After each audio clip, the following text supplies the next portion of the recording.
किसी ने बड़े कमाल की चीज़ कही है कि लोग अपने चेहरे को साफ रखते हैं क्योंकि उसे लोग देखते हैं, लेकिन अपने दिल और अपने कर्मों को साफ करना भूल जाते हैं क्योंकि उस पे भगवान नजर रहती है। नमस्कार, मैं हूं अतुल और आप लोगों के लिए कहानी लेकर प्रस्तुत किया हूँ। जो कहानी इसको लिखते हैं वो कहते हैं कि एक दिन मेरे घर के बाहर एक डोल बजी और मैं जब बाहर निकला तो एक बहुत हैंडसम से, आकर्षक से, सुंदर से दिखने वाले इंसान खड़े थे। मैंने उनसे पूछा कि बताइए क्या हुआ, कौन है आप? तो इंसान कहते हैं कि अच्छा, आप डेली हमें ढूंढते हैं, डेली पुकारते हैं और कहते हैं कि आप सामने तो हैं लेकिन सामने दिखते नहीं हैं, और मैं आज खुद चलकर आपके पास आया हूँ, तो बता रहे हो कौन है? बोले कि नहीं पहचानता। कौन है बताइए आप। तो उन्होंने कहा मैं वो हूँ जो मैंने आपको सब कुछ दिया है, आपको धन दिया, दौलत दिया, शोहरत दिया, सब कुछ तो मेरा दिया हुआ है। उन्होंने कहा अच्छा, आप भगवान है क्या? बोले कि हाँ मैं भगवान। इतने में उसकी माँ अंदर से आवाज लगाती है अपने बेटे को कि छोटू क्या कर रहा है बाहर? कोई तो नहीं बाहर, किससे बात कर रहा है? वो दौड़ के अंदर गया और सोचता है कि मेरी माँ को नहीं दिख रहा है, सिर्फ मुझे दिख रहा है, क्यों? तो अंदर गया तो इंसान भी अंदर गए और उसकी माँ लाकर अपने बेटे को चाय देती। जैसे चाय की एक चुस्की पीता है, चिल्ला पड़ता अपनी माँ के ऊपर, माँ कैसे चाय बना है इसमें, ये बहुत मीठी है, ज्यादा शक्कर है इसमें। लेकिन फिर शांत हो जाता है और सोचता है कि मैं आज इनके सामने ऐसे बात करूंगा अपनी माँ से तो क्या सोचेंगे। अपनी माँ से चिल्लाता है, अपनी माँ से ऐसे बात करता है। तो उन्होंने कहा कि नहीं माँ, ठीक है, कोई बात नहीं, ठीक है, चाय मैं पी लूंगा। चाय को पिया और वो इंसान बगल बैठे थे। फिर उन्होंने टॉवल उठाया और जाकर वॉशरूम जा रहे थे, वॉशरूम नहाने के लिए, और पीछे पीछे वो इंसान भी चल दिया। तो इंसान जब जा रहे थे उनसे बोला कि आप कहाँ जा रही हैं? यहाँ तो मेरा पीछा छोड़ दीजिए ना, मैं नहाने जा रहा हूँ, फ्रेश होके आता हूँ। तो इंसान बैठ गया और वो नहा धोकर बढ़िया तैयार होकर बाहर नहा तैयार होकर जब गए अपनी गाड़ी में, तो वो इंसान भी साथ में जाकर गाड़ी में बैठ गया।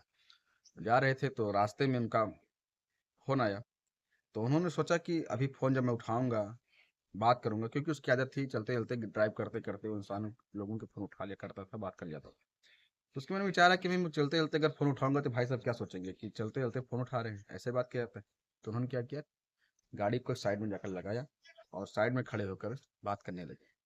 बात करने लगे तो उसके बाद फिर उनकी आदत थी कि पैसों के बारे में डील करना। जब बात करते थे किसी से तो पैसों के बारे में, ऑफिस के बारे में डील करते थे कि इतना पैसा चाहिए, इतना पैसा नहीं चाहिए, इतने पैसे में काम होगा, इतने पैसे में काम नहीं होगा। तो उन्होंने कहा कि सोचा कि लड़के ने सोचा कि अगर मैं इनके सामने इस पैसे की बात करूंगा, कहीं क्या ये हमेशा पैसे के लिए बात करते हैं, पैसे के लिए इतना पैसा, ये पैसों के लिए काम करते हैं इतना ज्यादा। तो उन्होंने कहा कि फोन पे कहा कि हाँ हाँ ठीक, कोई बात नहीं, इतने में हो जाएगा, आप ऑफिस में आकर मिल लीजिए, काम हो जाएगा आपका। ऑफिस पहुंचते हैं, ऑफिस में चौकीदार से मिलते हैं, और उनकी आदत थी जब भी ऑफिस में मिलते थे, लोगों से मिलते थे, पहुंचते थे, लोगों के ऊपर चिल्लाया करते थे, लोगों को बहुत ज्यादा, हाँ, मतलब वो बोलते थे। और कभी उस बोलने के चक्कर में कभी कोई गाली निकल जाती थी। लेकिन उस दिन क्या किया कि उस दिन किसी से नहीं चिल्लाए, बहुत सबसे प्रेम से बात की, सबसे अच्छे से मिले। क्यों? क्योंकि वो नहीं चाहते थे कि जो इंसान मेरे साथ आज हमेशा के लिए है, जो इंसान आज मेरे साथ है, ये इंसान को ऐसा ना लगे कि मैं इनको प्रताड़ित करता हूँ, इनको ज्यादा चिल्लाता हूँ, इनको ज्यादा बोलता हूँ।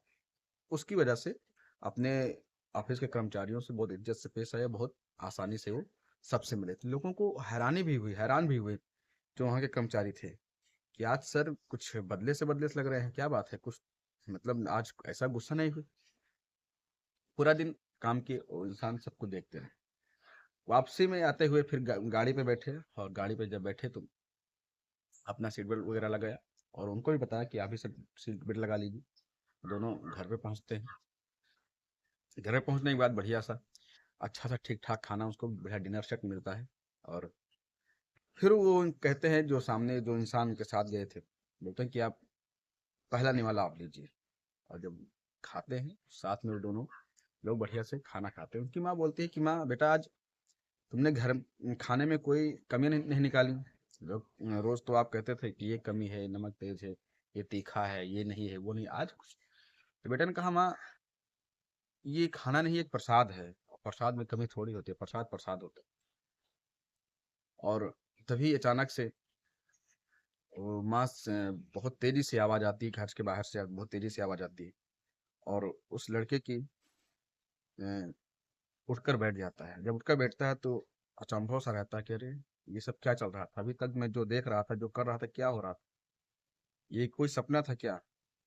वास्तव में सपने में होता है, लेकिन सपनों में वो इस कदर उसकी जिंदगी बदल जाती है, इस कदर वो सपना देखता है कि उसकी पूरी लाइफ चेंज हो जाती है। एक इंसान सिर्फ जो हम लोग सोचते हैं कि हमें कोई देख नहीं रहा है, हम चाहे जो करें, चाहे जहाँ आए जाएं, लेकिन ऐसा नहीं होता है।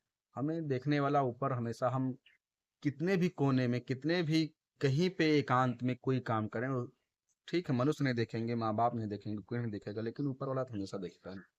उससे बच के कहाँ जाएंगे? उसके कैमरा हमेशा है, हर जगह है, उससे नहीं बच सकते। तो इसीलिए इस कहानी का जो मोरल है, इस कहानी का जो निष्कर्ष है, कहने का मतलब भगवान हर जगह है। वो हमारे अच्छे कर्मों को भी देखता है, बुरे कर्मों को भी देखता है।